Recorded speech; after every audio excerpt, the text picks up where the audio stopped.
Hello and welcome back to 25 Drive Live. My name is Alex Montañez and I am your host. And today we have a really super awesome guest. Her name is Carrie Vondrus, and she is the owner and curator of Endless Indulgence, right? That's correct. That's correct. And where are you located at? We are at 136 Historic 25th Street, so down on the 100 block. Okay, so how long have you been in business so far? We actually started out of our home back in February of 2011. And since then, we slowly have evolved, attending car shows and so on. And now we have our space of 1,800 square feet. Okay, So, and I remember you being across the street on the south side, and you were yes. up in the loft area, Yeah. right? Yeah, 385 square feet. So that was 2 dressing rooms and a small storage area. So it was very cozy. That's right. And she had like tons of I don't know, items, all kinds of stuff. So you were walking through these very narrow little aisles. Yeah, there was pretty much a one-way around, and that was it. We had 3 center racks, and then we had items hanging off the walls and stuff. So there was pretty much only one way to go around it, and you get more than 3 people in there, and if you're claustrophobic, this wasn't the place to be. Well, and one of the reasons why we invited Carrie to 25 Drive Live is because she is so plugged into the community. You do a lot of things with what's happening in Ogden. And can you share some of the things that you've been involved with? I know you've been on the local TV stations and doing shows and all those kinds of good things. From a community standpoint, what would you say that you were bringing to Ogden? For me, it was bringing back the old ways of dressing, and it was something that I couldn't get myself. So we started bringing those type of things into the shop.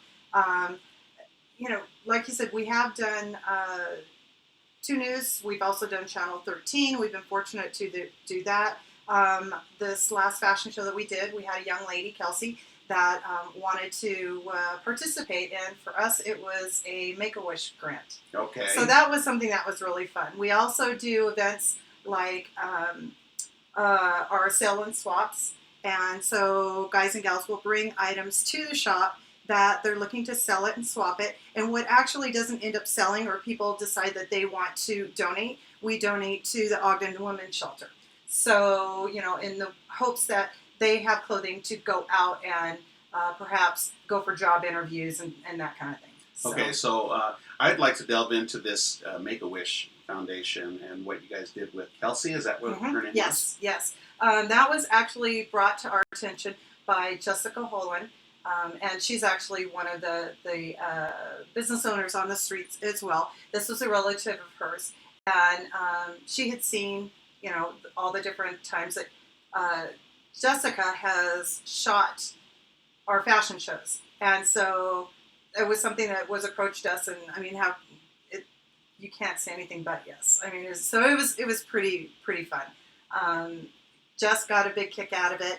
Kelsey, I'm sure she was very excited. You could tell it was very overwhelming because our girls and guys do get quite a bit of attention, and it was really fun to see her dolled up and out there, looking even more fabulous and playing to the crowds. Well, and another thing that Carrie does through Endless Indulgence is around Christmas time, they have, is it the angel tree or is it something similar to that? Yeah, it's actually called Secretly Santa, and we have done it now for 3 years. 3 years? Yeah, maybe even 4 now. I've lost count. And so that's been fun right around Thanksgiving time frame. The Secretly Santa organization will bring a tree to our shop. Now we've gotten to the point where we've told them, just leave it here because this is not something that's going to stop anytime in the near future. And people come over, and it's very reminiscent of the angel tree where you will take a card with someone's name on it and things that they possibly need or want, and people will go purchase it, bring it back, put it underneath the tree, unwrap just like the angel tree or Toys for Tots, and then they will come and pick that up about a week prior to Christmas. And that has been overwhelmingly successful to the point where We are, to my knowledge, the only business that they have to come back and replenish the tree 2 to 3 times. And So, I can vouch for that because I've gone. yes. I waited a little too long to go get my the name off of the Uh-huh. tree, and they were gone. Yeah. So Yes, that has happened many a times, and it's been really great because a lot of the businesses on historic 25th Street, they make it a point to come by and pick up their employees as well. And then we have people that literally the day after Thanksgiving are regulars that shop with us that will come in and they're like, "Where's the tree at? Is the tree here yet?" You know, no, we haven't got the tree up yet, but I have the little tags, so the tags will start being doled out even before the tree goes up. you know, and it's really interesting because I know that you have a heart for people and that you like to give back to the community. And by giving some of this stuff that doesn't trade off or your swap, it goes to the women's shelter. And so Correct. all of a sudden, you know, you have people that can, you know, that are in dire situations, you know, maybe they can feel beautiful for a little while. Exactly. I don't know. I don't know how it all works, but that's just my guess. So have you been to the women's shelter and have you gotten any feedback from that? No, I really haven't. A lot of times we'll just take it and drop off and go. Okay. I'll be really honest. I'm not interested in any of the publicity that might go along with any of that. It's not something that I seek out. It's something that's the right thing to do, Okay. and that's as far as it goes. And say that now you know why she's here. Because we're, 25 Drive Live, in case you're a new viewer of ours, it's everything positive Ogden. You know, and Carrie's been down on historic 25th Street for 6 years, right? No, actually 4.5 now. 4.5 years. Yes. Okay. And she's helped make 25th Street what it is too because of her involvement in what she does on the street with fashion shows. Like for example, we just had the 12th annual. Actually, it was the 14th. 14th. Okay, thank you for correcting yeah. that. So we had the 14th annual historic car show on 25th Street. And from what I understand, we had over 400 cars. Yeah, I believe it was about 450 cars total that were on the street. And I believe that also includes the motorcycles because I do have an area for the motorcycles. And it's fun. Carolyn Brierly has really spearheaded this over the years. And she's been gracious enough to add our little star in there just because of the fact that what we carry in our shop tends to lend to the classic cars and the car community. And so ultimately we've been doing fashion shows for that for the past 3 years. And it's just a lot of fun just to see a lot of the pinups out there with the classic cars and even not so classic of cars, and just some of the ones that guys have brought in that may be newer, but, they want to show them just as well. Well, I want to touch on the group that you have. There's a certain name for this group that dresses World War II, right? Yes. Tell our viewers about that. There's two labels, for lack of a better term, and one of them is called Pin-Up, and then the other one is also known as Rockabilly, and so you have girls that will come dressed up as Pin-Up. You have guys that will dress a little more rockabilly, a little more greaser-like, and it adds to the flavor of all of it. But what it all comes back to is a simpler time. Ladies look like ladies, men look like gentlemen, behaved as such as well. But it is a whole culture that's come together, and a lot of it it connects with the way that they dress and also the cars that they drive. Taking it back to American Graffiti, for a lot of us that are a little older, that remember that show. All I can think about is Suzanne Summers in that T-Bird. Yes, I'm sure you and quite a few other people. But yeah, that or little not quite so far back, but the TV show Happy Days. And again, it's just a simpler time. I think a little of that is missing in today's society. And I do think a lot of people are welcoming that back in. And part of that is, if you want to go so far as saying it, the longer dresses. Things aren't as short as they used to be. And just more classic Marilyn Monroe, Betty Grable, and oh gosh, there's just a whole list of them. And it's one of those things that I think, as we all know, classic never goes out of style. So that's what's going back to, is the classic styles from that time. And your shop is perfect for 25th Street because 25th Street is known as historic 25th Street. And to have a vintage shop there, and in fact, we've got a new one coming in called Lavender Vinyl, Yes, they're right across the selling street from records. us. Yes. I am so excited. I am stoked I about shared that. that on Facebook on our business page, and the amount of shares and the excitement and the likes that got was off the charts. So I'm super, super excited to see if we can do something with Lavender Vinyl. I haven't met him yet, but just the fact that they're doing this, I mean, that's awesome. Well, it's as unique as Endless Indulgence. Yeah, you know? exactly. And again, they're bringing a little bit of history back that I think a lot of people are missing. Well, I want to talk a little bit about your shop because you have like this 100% unique shop. You go in there, they've got vintage everything. It's amazing. And Carrie's husband, his name is Rich. He has these World War II planes. Yes. He's got these model planes, and they're kind of hanging from the ceiling in like they're There's in dog fights, right? dog fight going Dog on fights. in the back of our shop. My husband loves the B2 Mitchell, loves all the everything that has to do with World War II.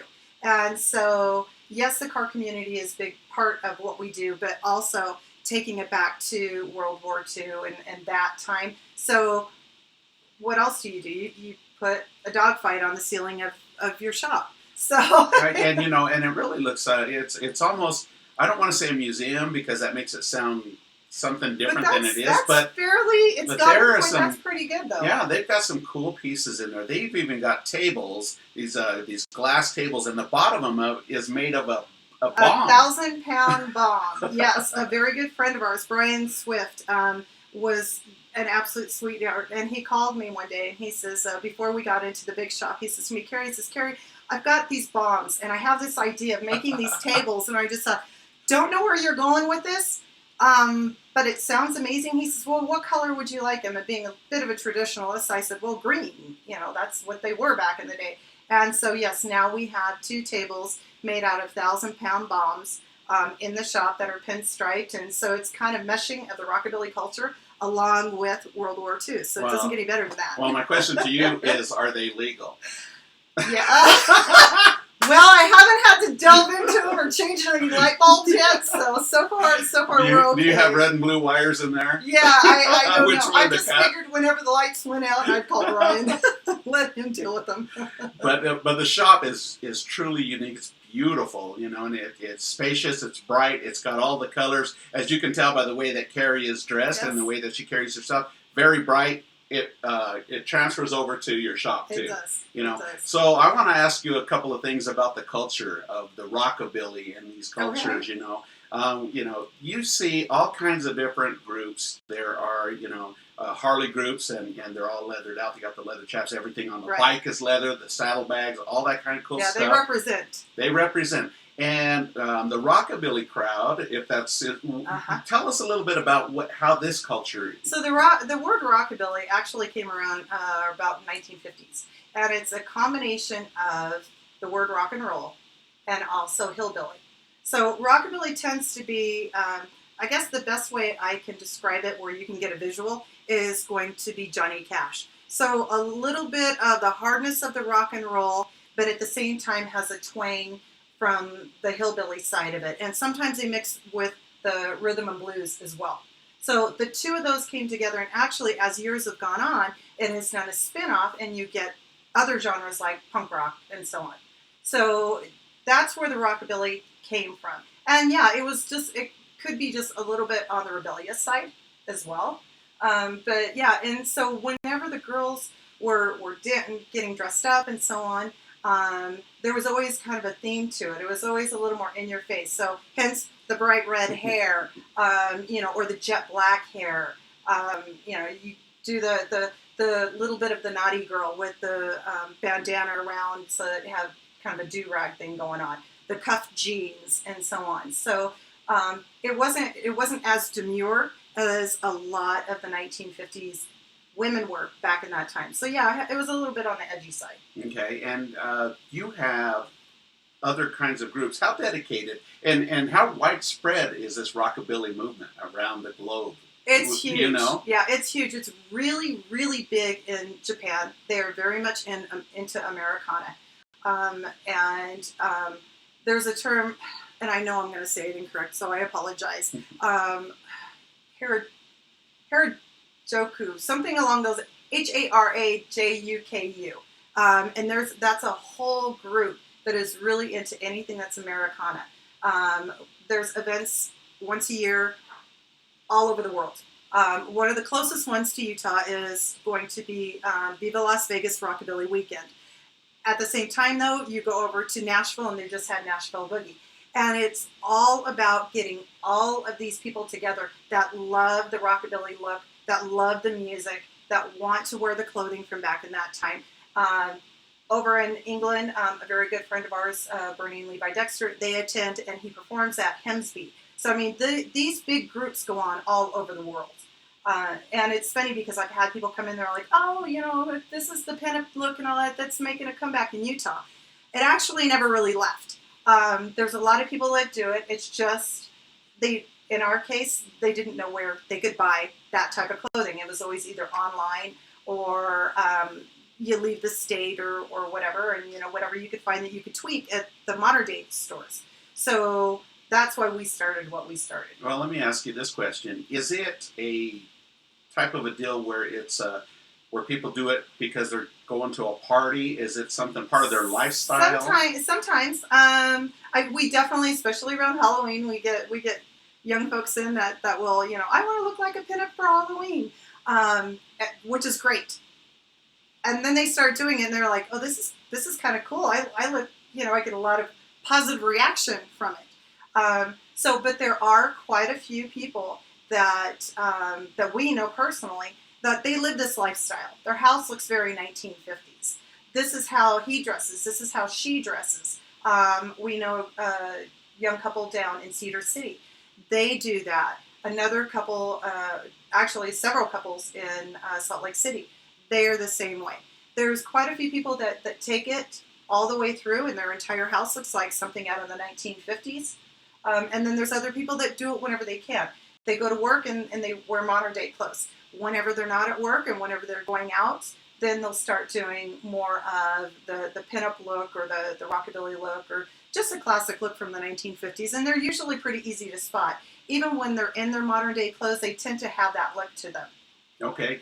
Well, that takes me to the next question, and that is, how did you get into this? When did this all start for you, this movement and this culture? How did this start for you? For me, it's funny because we have a reproduction dress in our shop right now that looks almost identical in color and style to the dress that I wore for my high school graduation, which was back in 1982. So it was a while ago. I was just barely born then. Oh, yes, I know. I could have been your babysitter. But so for me, my mother was very much a very classic dresser. She always liked the classic styles. My great aunt was very influential in my life as far as behaving like a lady, dressing like a lady, and so on. And so between the two of them, it was something that I always loved. I tend to always stick with classic pieces. Pencil skirts, those have never gone out of style. My husband teases me because when we met 27 years ago, he says, what attracted me to him was the way that I dressed. And so ultimately, it's just something that I've loved for years and years and years. And I did stop dressing it for a very, very, very long time. And then I kind of had resurgence? A resurgence, yeah. I had kind of a, life is too short moment. Okay. And I find I always felt a lot more comfortable in this type of clothing as opposed to modern day. I am a curvy woman, and I love my curves. My husband loves my curves, but I find that the malls don't tend to be very favoritive towards them. So for me, this is what works best on my body. And I found that, over the years that, a lot of gals are in the same boat as I am. Well, let's talk about those gals because you have a huge range of different people that come to your shop. Okay? Yeah. Both men and women. But you have a unique ability for all kinds of different sizes, body shapes for women. Yeah. Can you tell us about that a little bit? Honestly, I can't. And you know what? We do carry everything from extra small on up to 3X, 4X. So we can fit a very large range of body sizes, which I'm very, very happy about. But as far as what I do, I don't know how I do what I do, other than that. I mean, I have girls that come in there like, oh, my girlfriend told me that you could look at me and you can tell me what would work. I can. I didn't go to school for it. It's something that I think has always been in me, and this has brought it out of me. I love dressing women. I love dressing them and seeing the possibilities. We talk about shapewear. We talk about, is this going to work if you're wearing garments? Is this going to work if you're going to work? What coverage do you need, and so on. But it's something that I tease my girls that, all the girls that come into my shop are basically life-size Barbie dolls. So, therefore, I get to dress and play dress up with them a lot, and I love it. I don't know how I do it. I do it because I love it. That's the honest answer to that. And that you can tell your passion for it coming through. I've been in the shop too a couple of times when they have ladies come in, and she just looks at you, look at their personalities, you look at the whole picture. Yeah. Yes, and you're saying this would look great more, on you. Yeah, the more I know, the better I can fit a woman. One of the things that people usually notice as soon as they come into the shop is we don't have any mirrors in the dressing rooms. And some people I'm not sure if that's a good thing or a bad thing. But what I have found is it's a good thing mainly because of the fact that I fit everything that goes on everybody's body. If it isn't darn close to perfect, you don't even come out of the dressing room to see yourself. Wow. Okay. And that's really good. You have you've dedicated a lot of your time and money, effort, passion into your shop, mm-hmm. and it shows. I like the fact that you take you take not only pride, but you take ownership. You take everything, and you roll it all up together. And your guests, your customers.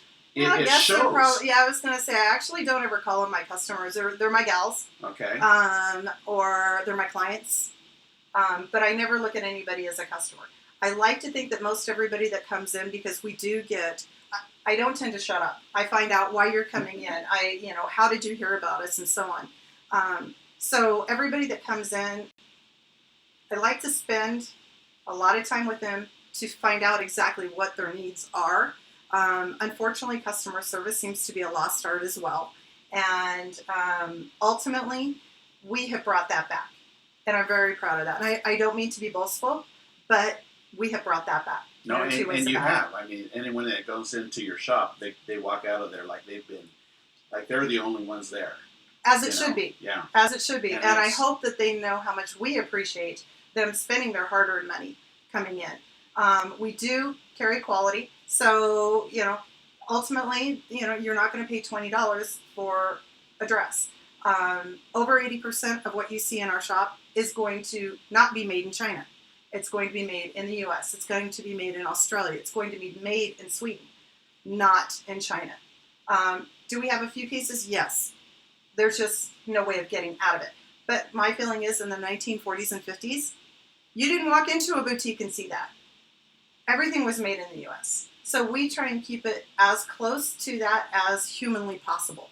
And I do believe that our clients appreciate that. I've had quite a few people that have mentioned that, oh my gosh, look at that men's shirt is made in the U.S. I said, oh yeah, 90% of what's in the men's section is made in the U.S. And so that's a big deal. We like to try and cater to our girls, whether it's alterations, whether we do hair and makeup classes.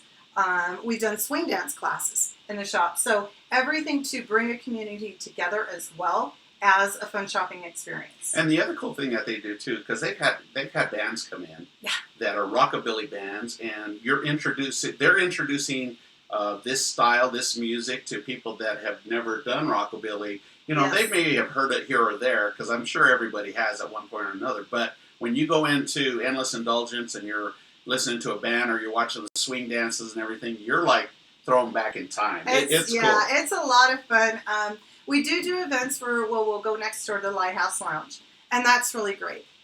But unless you're over 21, you can't get in an experience. My feeling is we need to keep the younger generation going with this. So the only way to do that is by having these bands in our shop. So, for instance, for First Friday this past month, we had the Benson sisters in which are the modern day version of the Andrews sisters, and they are phenomenal. They were in uniform and everything. They were in uniform, and then whenever we had the 25th Street car show, they also performed in the shop and then introduced our girls with the song outside before they started the fashion show. Yep. So there's so much going on down at Endless Indulgence there, and Carrie and Rich are so plugged into the community and helping the street get better. They're very involved in the street itself too, and making things better, and bringing their talents and all of their ideas to a street that is growing. There's no place better. It's Alex, awesome. There's no seriously. It's turning out to be a wonderful, wonderful street. I can't get over. I've had 2 malls, general manager from malls, come in and hand me their card and ask when our lease was up, would we consider? Absolutely not. Absolutely not. I would never leave historic 25th Street. And I love the fact that we really push people from Salt Lake and beyond. Come on up. Take the train up. We're just across the street. Come across the street and spend the day. And once they come up, they're like, I had no idea. And I said, I know you had no idea. This is why I wanted you up here, because the street is phenomenal. It's a pleasant surprise. We have people in the Junction. We got all kinds of cool stuff going on in the Junction. Now along Washington Boulevard, there's new shops opening, new stores. There's Weber State's even down there on Washington Boulevard now. And so there's so much happening in the downtown Ogden area, and all of us are working together in conjunction to make it a better, more exciting, a fun place, a safe place to be. And we want you guys to come down and check it out. So, Carrie, as a parting shot, tell our listeners, our viewers, what you see in the future for Endless Indulgence and where do you want to go? Oh my gosh! I know that's a really broad question. That's a really broad. That's a tough one. That's a tough one. I don't know just yet. I know that things come up on a monthly basis that I'm like, oh, maybe we should try this. Maybe we should try that. We're always open to any suggestions anyone is ever looking for, to do this or to carry that. Or I know for us, I'm not afraid of change. And so anything that anybody wants to do, shoot it at me, because I'll be happy to delve into it and see if it's something that's doable. We wanted to stay open, keep working with everybody on 25th Street, keep our clients happy, and grow as a small business. That, we have the one location. I'm happy as a clam there. And it's just the whole vibe of the whole street and all that. There isn't any better place to be. Honestly, I don't know where You can't even see yourself somewhere else. Yeah, exactly. It's a really hard question to answer. My husband's up for retirement here shortly. So I would imagine. He told me he was only like 40. What's going on there? Oh, yeah. Yeah, well, 40, but he's hoping to retire in 2 years or so. And then just tells me just keep selling dresses. So yeah, I'm looking forward to having him in. We're kind of in a transition in our life right now. We're turning into empty nesters, and so we're kind of looking at that and what do we do with this? To just enjoying owning a business on 25th Street and being excited for all the new other businesses that are open, from the record shop to we have a new and used bookstore that's going in right across the street from us as well. Yep. I've met the gals that are running that, and they're fantastic. And then you mentioned earlier Jessica Holland, and she's got Photoshop. Yeah, Photoshop Gallery. Gallery. Yes. Yeah, and she actually does burlesque pinup and boudoir photography, which is nice to have a woman doing that. As a matter of fact, she's going to be shooting me here very soon, and for those that know me and know me well, that is not one of the highlights of my life, is having a photo shoot done. But I feel super confident with Jessica. And she's an awesome photographer. Oh, she is. She has shot when we've done fashion shows for Harvest Moon Festival and so on. She has shot our girls for that, and she can catch an angle that I think it's a true talent that what she has. But she can catch the way that us gals move and so on that nobody else has been able to catch. Wonderful. So, Well, so remind our viewers what the address is. Give us your okay. contact information, phone number, website, Facebook page, all Okay. that kind of stuff. So we are located at 136 Historic 25th Street, right next to the lighthouse, again down on the 100 block, closer to Union Station. Mm-hmm. We are on Facebook and Instagram as Endless Indulgence Retroware. I'm also running a Instagram account for all the retailers on 25th Street. So you don't have to just shop with me. You can shop with all the retailers on 25th Street, and that is going to be at sign Shop Historic 25th Street. Our phone number is 801-540-8390. And we are closed on Sundays, Mondays. However, we're open Tuesday through Friday from 11 to 7 and Saturday from 11 to 5. However, our folks that are coming in from town from a distance, they do know that if they give me a week prior notice, we will stay open later for you. Private showing. That's awesome. Yes. Well, we'll have all of Carrie's links down below on the comment section, so make sure you check out there. We'll have direct links to her Facebook page, Twitter, Instagram. Everything will be down there. So if you didn't catch that when she was telling you all that information, it'll be down below, so don't worry about it. Don't worry about it. Yeah, you got it taken care of. We got this. Anyway, Carrie, it was a pleasure having you. Thank you for joining having us. And we will see you guys next week for our next episode of 25 Drive Live. Another exciting guest, so take care. See you later.